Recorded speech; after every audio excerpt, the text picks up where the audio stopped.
Welcome to Communists of America. This episode is a special episode because on June 10th, our comrade Milos will appear in court for a very unusual crime. The crime of discussing wages and working conditions with their own coworkers at the Minneapolis International Airport.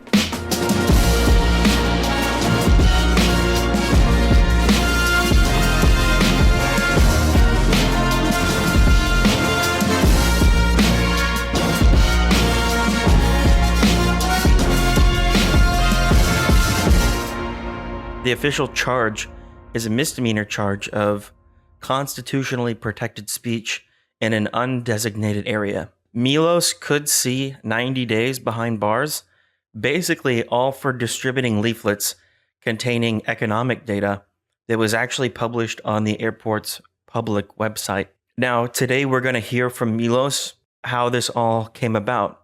We want to bring this story to you. We think it's very important because we want to build workplace cells all over America, not just in workplaces, but also classrooms and neighborhoods. As events happen, there will be more and more people that are looking for answers. Why is the world the way that it is? Why are my wages this way, but yet billionaires that I work for continue to make more and more money each year? Why is there war? Why can they pay for war and not healthcare? The kind of questions that we are getting all the time as communists. And the point is that we don't just want to explain these things to people. We don't just want to be the person with answers. We also want to be the person with a solution. And we understand as communists, as Marxists, that the only way forward, the only answer to this is to build a mass communist party. So if you agree with us, then you should join the Revolutionary Communists of America. And if at any point in time during this episode, you feel inspired and you think, well, I could do this at my workplace, or I could do this at my school, or wherever you're at, go to the description of this podcast and reach out to join us through the join link. That's going to put you in contact with a organizer that is nearest to you.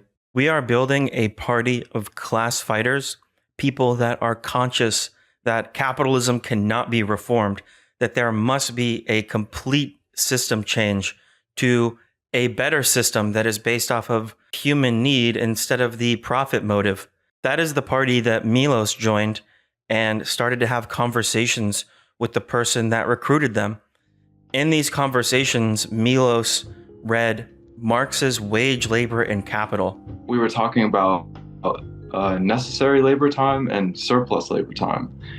And I was like, it blew my mind. I was like, holy crap, you think you're getting paid the whole time you're at work. Like, that's 19 an hour. Like, that's what I'm getting.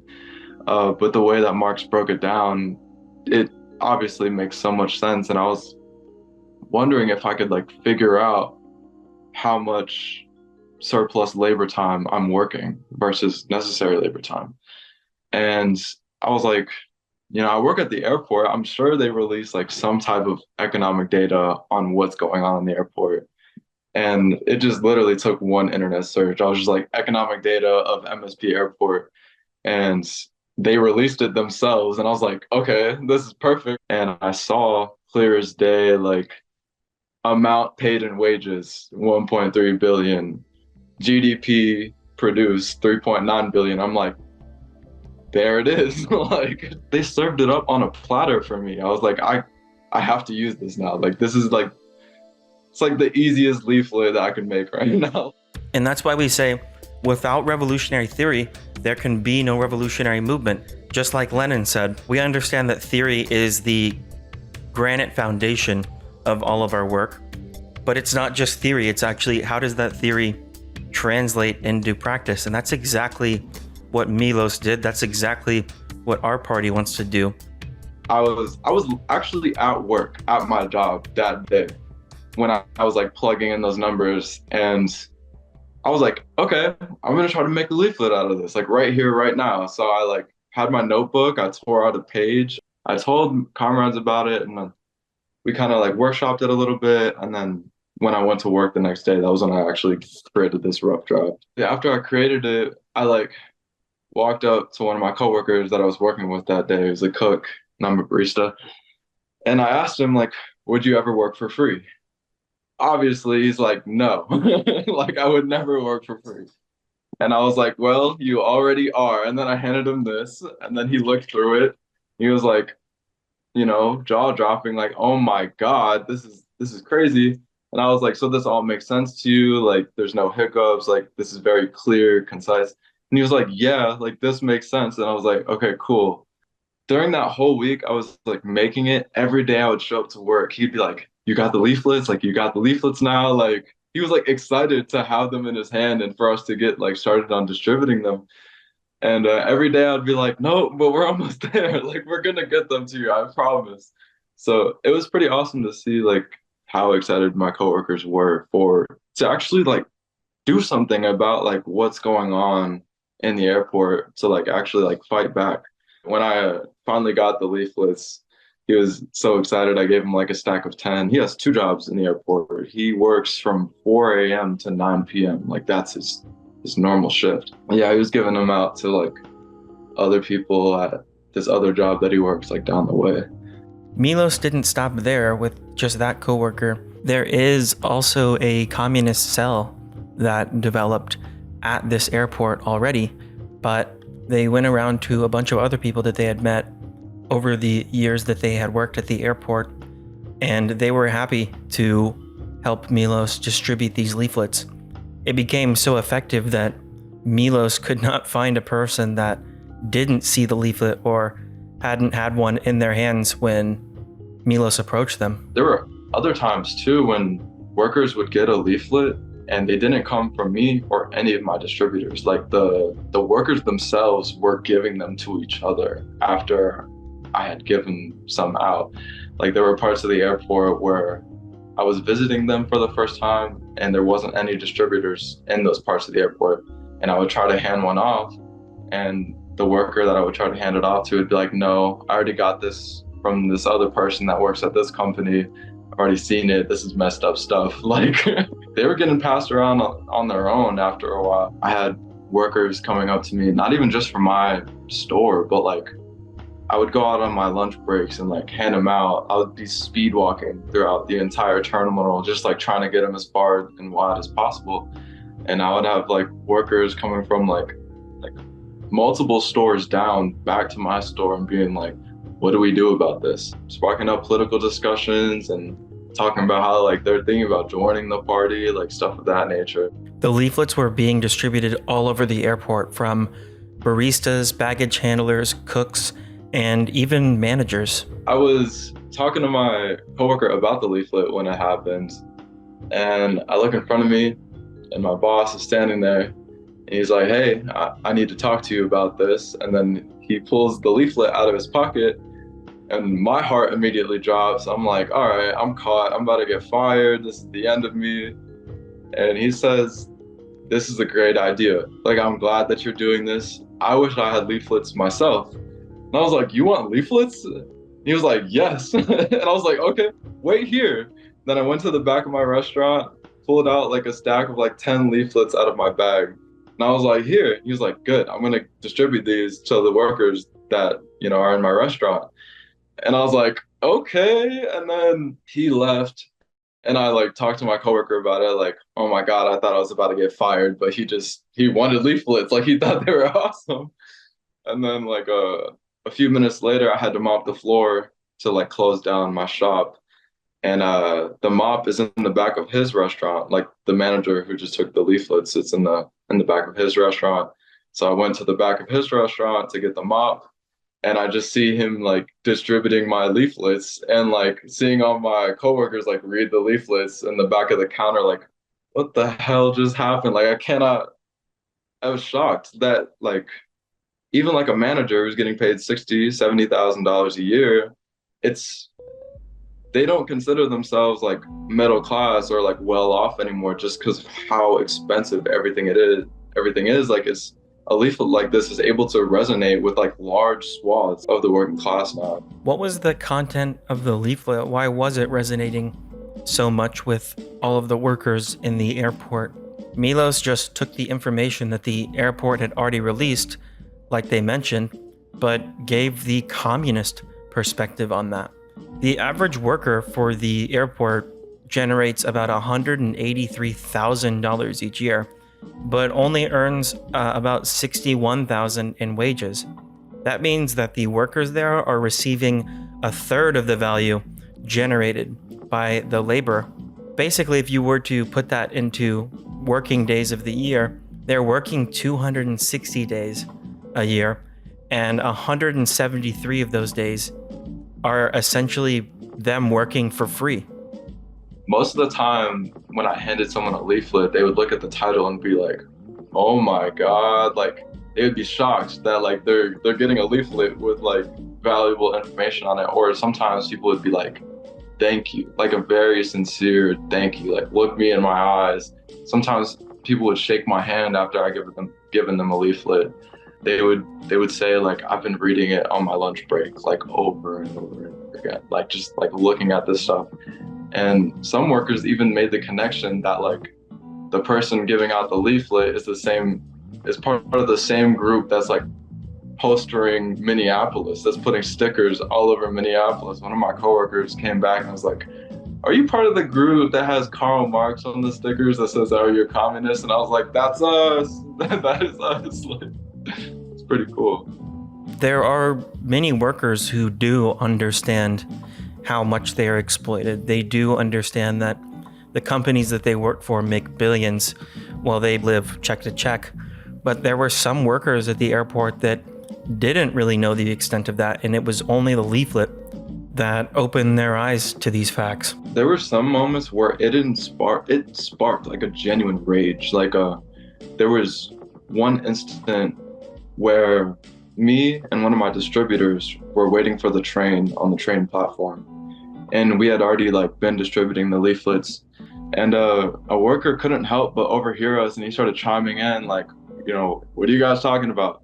And then I was like, "Read this." Gave him the leaflet, and he was instantly enraged. He was like, "What the hell? Like, this is so like messed up." And I was like, "Do you want leaflets?" And he was like, "Yes." Like even just from like overhearing a conversation, we got another person to start distributing them. And on the whole like train ride home, like he rode the train home with us, we were just railing against the bosses, talking about how they'll like promise us management positions when they never follow through with them.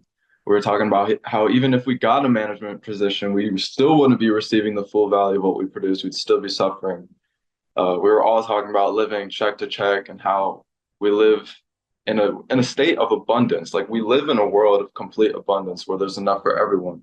Yet all of us are suffering, deciding like, if we should spend money on food or medicine or whatever it may be. And there was like other workers around us the whole time. They were chiming in saying like, "Yeah, that's right." Or like they were like nodding their heads in approval. Like they took out their earbuds and like started listening to us. It like set off fires in people because I feel like every worker instinctively knows like you're not getting paid what you're worth. Like you see, especially at the airport, you see all this money come in every single day, like ridiculous amounts of money. Like you can see $10,000 in sales in one day. So like you instinctively know you're being screwed over. But to actually see the numbers in front of you is something that's like it's enraging for sure. That worker that they met on the train didn't stop there that day. They continued to hand these out to the people around them, which created another radicalizing experience. Yeah, that same worker, he took the stack of leaflets and he brought them back to his workplace and he like spread them out over the manager's desk.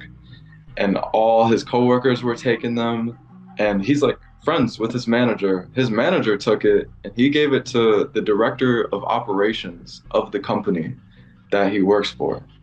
And the director of operations laughed at the leaflet. Like he thought it was like funny, like a joke, pretty much.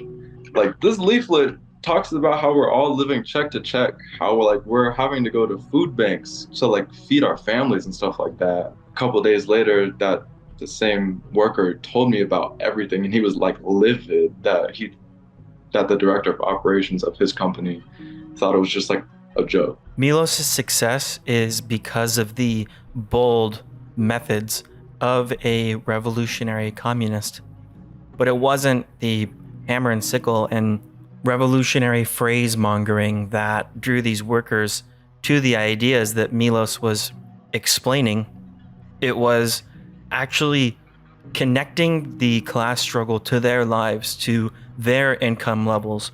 It was bringing the class struggle to the fore. It was the facts and figures and arguments that Milos brought forward that afforded the ability to then win them over to the ideas of Marxism and communism. There were some coworkers that you would think like they wouldn't talk about anything political in a million years, but this leaflet actually got them talking. It got them asking me questions about like what is a revolution, like what is like socialism. People loved the leaflet, but they were just like confused that a communist organization was writing it. They were like, "This is awesome, communism! Like, what's going on here?" Like, there would be some confusion about like why communists are giving out leaflets like this, and like why we're raising attention towards this issue. Like that same worker who we were agitating with on the train, one time he just asked me like, "Why are you doing this?" I said, "I'm a communist. Like this is what we do. Like this is how we function." Like, and he was like, "Really?" And I was like, "Yes." Like you would never see the Democrats, the Republicans, even like social democrats doing anything like this. Like they all work within the system. They don't want to see an end to your exploitation. As Marxists, we understand that the government, the state, is the armed bodies of men that enforce the will of the ruling class. And the ruling class in America is the capitalist class. And so, thus, they enforce the will of those capitalists. That's exactly what happened here at the airport. For the simple crime of distributing these leaflets, Milos was targeted and charged with a crime. So I showed up to work. I put my bag down and I saw my coworker there who's not supposed to be working that day. And then I look across the counter and I just see my manager with two people who are in like polos and like khakis. And I'm like, that's weird. And then my manager calls me over and they were like, I'm like a airport detective or something like that. We need to talk to you over here. As we were walking over there, I looked down in one of the detective's hands and I just see my leaflet. And I'm like, this is not good. Like, what's about to happen right now? And they walk me over and they say, in my head, I was like, I'm sure you have me on camera giving out a bunch of those leaflets because I was going pretty hard at giving out those leaflets. And so I was like, yes. And they were like, that's actually against the law. They showed me the law that I had broken. Conducting constitutionally protected free speech beyond the security checkpoint.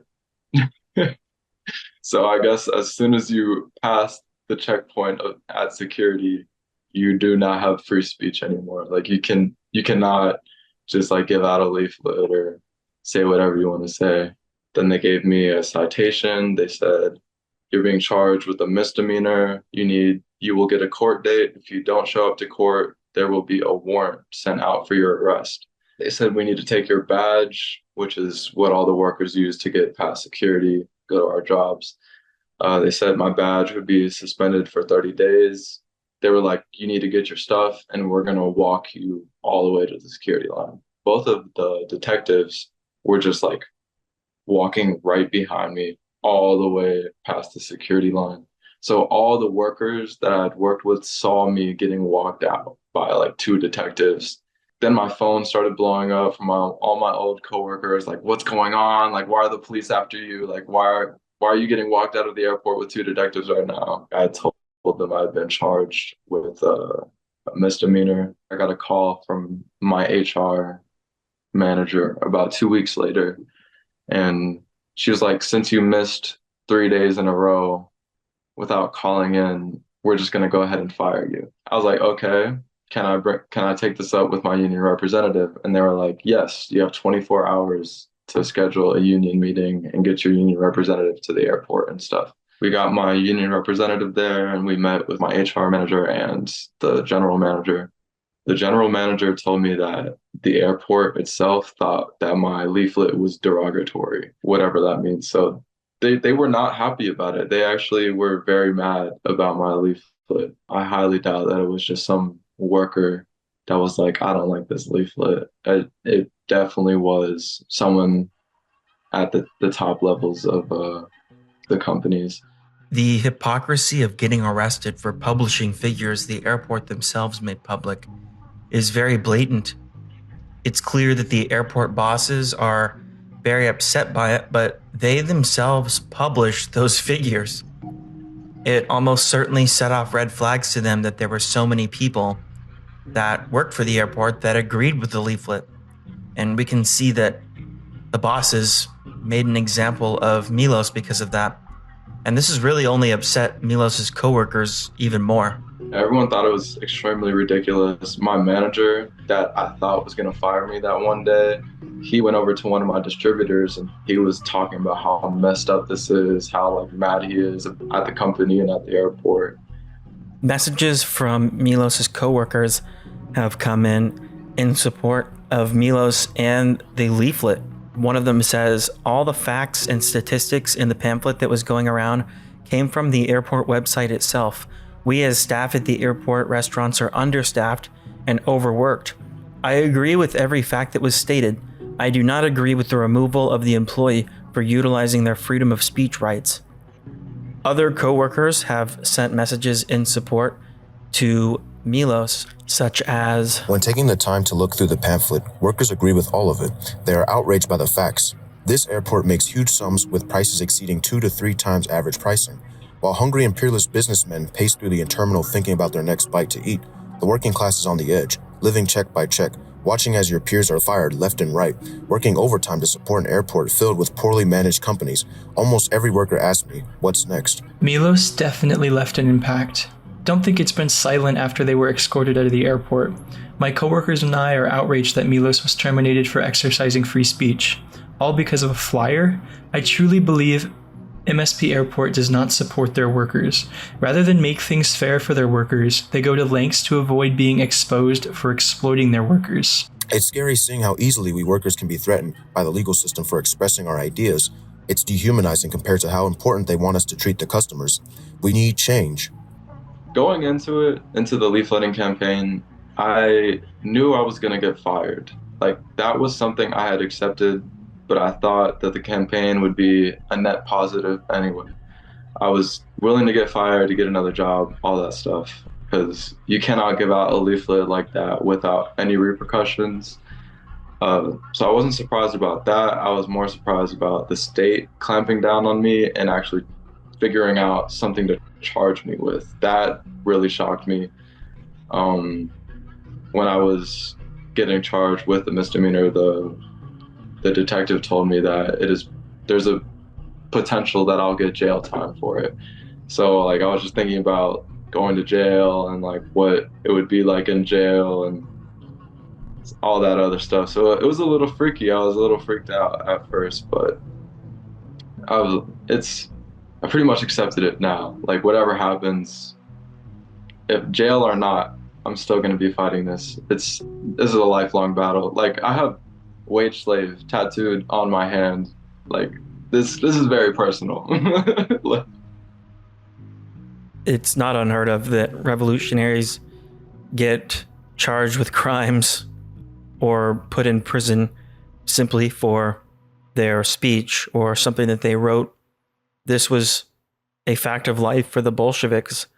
However, that seems unsurprising in a czarist autocracy, but it might surprise some people that this can happen here as well.